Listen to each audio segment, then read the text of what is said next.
This is Edison Guzman with Adria Gross, and this afternoon we're going to talk about deductibles, and we're going to talk about copays, and we're going to talk about how it affects your claim. So good afternoon, Adria. How are you doing this afternoon? I'm doing great. How are you? I am doing fantastic. So let's get right into it. Let's talk about deductibles, copays. I know you just had a case that had a lot to do with people not getting paid what they were supposed to. And tell us a little bit more about that. All right, well, let me first get into a deductible and copay. Every policy out there has a deductible. And I hate to say this, but they're starting to get higher and higher and higher. And people are freaking out about it, okay? This really started, when you could, pre-existing was no longer an exclusion. That's when this whole thing really got to this point. I mean, before, the deductibles weren't that high, but now they're way up there. I mean, I hear, $12,000 for an in-network. I hear, believe it, $24,000 to $44,000 out of pocket for an out-of-network provider, okay? But this is a thing that people do not understand. You go to the doctor, you see an out-of-network provider, and you send your bill in, and that bill is $1,000. Well, now you get your explanation of benefits back. So either that $1,000, the reasonable customary charges or allowable fee amounts, was only $250 out of the $1,000 you paid out. So it comes back either that $250 went towards your deductible, or you might be getting 80% of that $250. You might be getting 100%. It depends upon the policy. It depends where you are that year on your policy. But the one thing that people have no clue about is when it comes to these allowed amounts, or the usual reasonable and customary charges, they always go by the Medicare rates. And usually they never pay over 160% of whatever that Medicare rate is. So here is a situation. You paid a doctor who is out of network $1,000. You send it into your insurance company. All they're looking at is $250.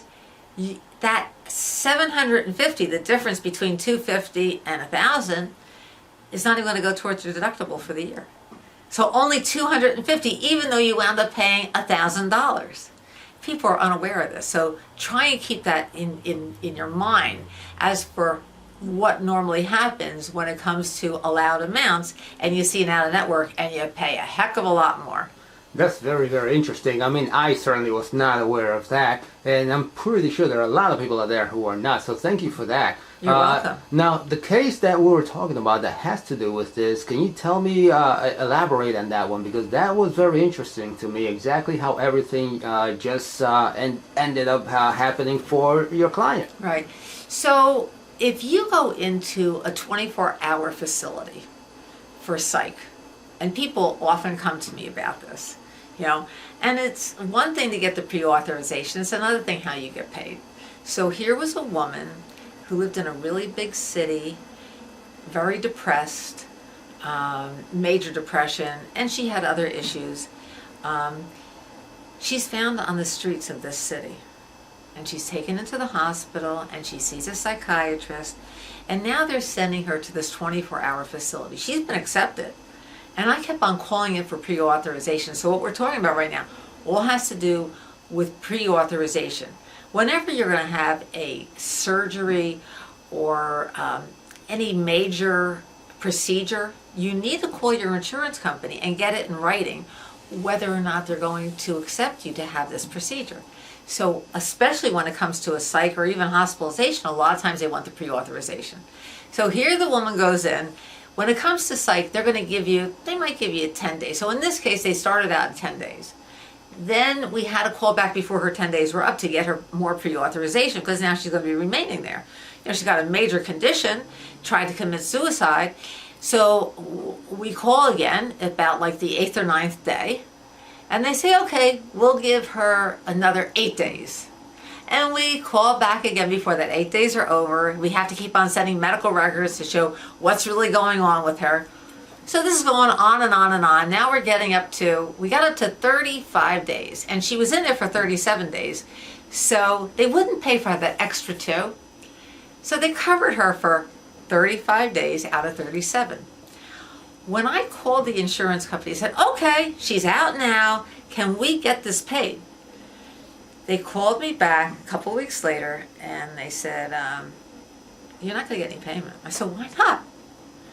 They said, well, even though you paid out, remember this, $2,200 a day for her to be at this 24-hour facility, $2,200 a day for a 24-hour facility, even though they paid out $77,000. She had a deductible of $10,000, and what they consider to be the usual reasonable customary charges or allowed amount, they were nice enough. They said, well, since it was in this state, we're going to double it from 135 to 270. When you multiply 35 times 270, it comes out less than $10,000. So what did she get paid for her visit there? Zero. So you have to be aware of these things. You have to ask a lot of questions. Even if you were to say to them, how much are you going to pay per day? They're not going to tell you. If it was an in-network provider, you could look at your policy. They might have like a 40-60 where they're going to cover 60, you're covered for 40%. You're going to have to pay out of pocket. But these are really important things to look at before you enter a facility. And if a facility is in-network, that's the best that there is.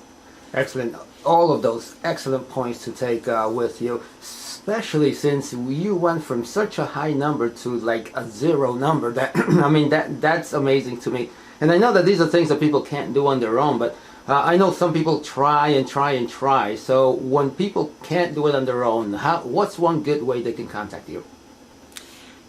Best thing is to go to my website, www.medicalinsurancedvocacy.com. Again, that's www.medicalinsurancedvocacy.com, where you can always call me at 845-978-9493. Again, that's 845-978-9493.